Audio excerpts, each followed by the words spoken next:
দিনা নাজার সাহেব উপস্থিত আছেন অত্র এলাকার সম্মানিত গণ্যমান্য ব্যক্তিবর্গ, ছাত্র ভাইরা, আসসালামু আলাইকুম ওয়া রাহমাতুল্লাহি ওয়া বারাকাতুহু। সম্মানিত উপস্থিতি, আসলে আমাদের সাথে যিনি আসছেন উনি হচ্ছেন শাসককলা দরিদ্র ওনার কলজাপুর নাতি। উনি এখানে কারো কাছ থেকে দান চায় না, শুধু দাওয়াতে দেয়। যারা আমরা দাওয়াতের সাথে সাথে আমরা করি কি কিছু আহ্বান করি, কিছু আমাদের জন্য মাহফিলের কিছু উন্নয়নের জন্য। তো আমি বিশেষ করে এখান থেকে গত বছর 210 লিটার তেল গিয়েছিল, সয়াবিন তেল। আরও বিভিন্ন বিক্ষিপ্তভাবে আমার জানা মতে লক্ষাধিক টাকা পর্যন্ত ওখানে গিয়েছে। পাশাপাশি আলহামদুলিল্লাহ এখন তো দেবেনই। আমাদের এই সিরাত নবী সাল্লাল্লাহু আলাইহি ওয়াসাল্লাম হচ্ছে আরবি মাসের মাধ্যমেই চলে।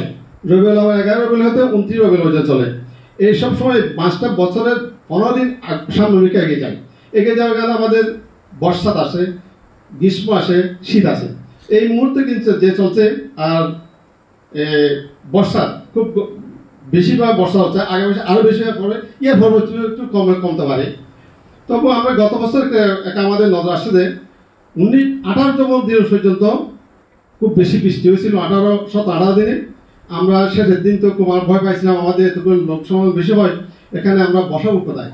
আলহামদুলিল্লাহ মেহরবানিতে 19 দিনে 10টার দিকে রোদ ধরে যমুনার টাইমটা মিশনের সব জায়গায় একটু বসার মতো উপযোগী হয়েছিল।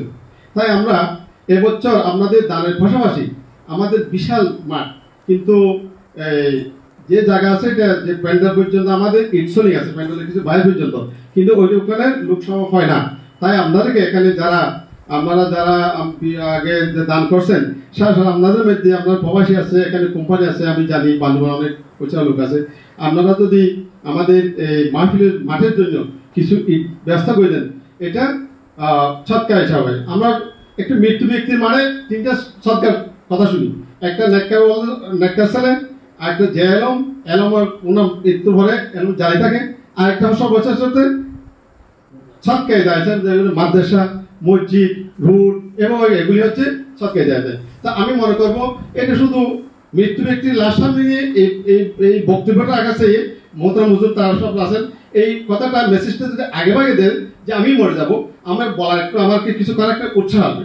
তাই আপনাকে আমি অনুরোধ করবো হুজুরের মাধ্যমে আপনারা যদি এই সৎকায় জারি হিসাবে যদি এই মাদ্রাসা এই সিরাত মাহফিল ময়দান আপনারা দান করেন, এটা কি এখানে একটা আপনার যে সৎকার, এটা হেদায়েতের মরকজ বলি আমি আমার নগণ্য জ্ঞানে, যেটা এখান থেকে আমরা শাসক থাকতে অনেক এখান থেকে বান্ধবন থেকে বড়ুয়া বিভিন্ন জায়গাতে বড় একটা মুসলমান হয়েছে। আমি দেখেছি।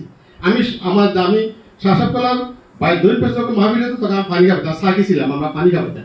তারপরে সুবাদ পর্যন্ত আসছে, আমাদের বয়সে কম হচ্ছে, আমার প্রায় এখন 58 মতো আমার বয়স। আলহামদুলিল্লাহ আমি দেখেছি। তা আপনারা এখান এটা হেদায়ের একটা মরকজ মনে করি আমি, যে মুসলমান হচ্ছে কিছু শুনে যারা বেনুয়াজি নামাজ পড়ে মদলিল মদ ছেড়ে নামাজের পাঠে আসে, তা আপনারা যদি এই জায়গায় যদি ঈদ দেন, ওখানে বসে ওয়াজ শ্রবণ করবেন, নামাজ পড়বেন, এটা আপনার সবকে জায়গায় পেয়ে থাকবেন। তো আমি বিশেষ কথা বলবো না, যদি আমার মুরব্বী আছেন, তা আপনাদের এই আহ্বানটা দেখলাম যে আপনারা মাধ্যমে আপনাদের অনেক সবাই আছে, আপনার প্রবাসী আছে, এখানে কুমার আছে, আপনারা যদি ঈদের কিছু ব্যবসা করেন, আমার এখান থেকে পাঠাতে হবে না, আমাদের লোহাগার অনেক ঈদ আছে, সাতকানি আছে, লোহাগাড়া বর্তমানে 1 নম্বর ইট আমাদের মাহফিলে যাবে যে 10,000 টাকা, 9,000 টাকা পাইতে পারেন। তো আপনারা যদি এভাবে কিছু উদ্যোগ নেন, ইনশাআল্লাহ আমাদের মাঠটা মানুষ বসার, কিছু হেদায়েত পাওয়ার, নামাজ সেজদা করার একটা জায়গা হবে, এটার মধ্যে আপনারা সব পাবেন। তো আমি বেশি বলবো আপনাদের এই মূল্যবান সময়টা এখানে দেওয়ার জন্য আপনাদের আল্লাহ দরবারে আমাদের জন্য দোয়া কামনা করছি, সহায়তা দীর্ঘ কামনা করছি। এর সাথে আমার কথা শেষ করছি। আসসালামু আলাইকুম ওয়া রাহমাতুল্লাহি ওয়া বারাকাতুহু। ওয়া আলাইকুম আসসালাম। ধন্যবাদ। আমি এই পর্যায়ে বক্তব্য প্রদানের জন্য বিনীত অনুরোধ জানাচ্ছি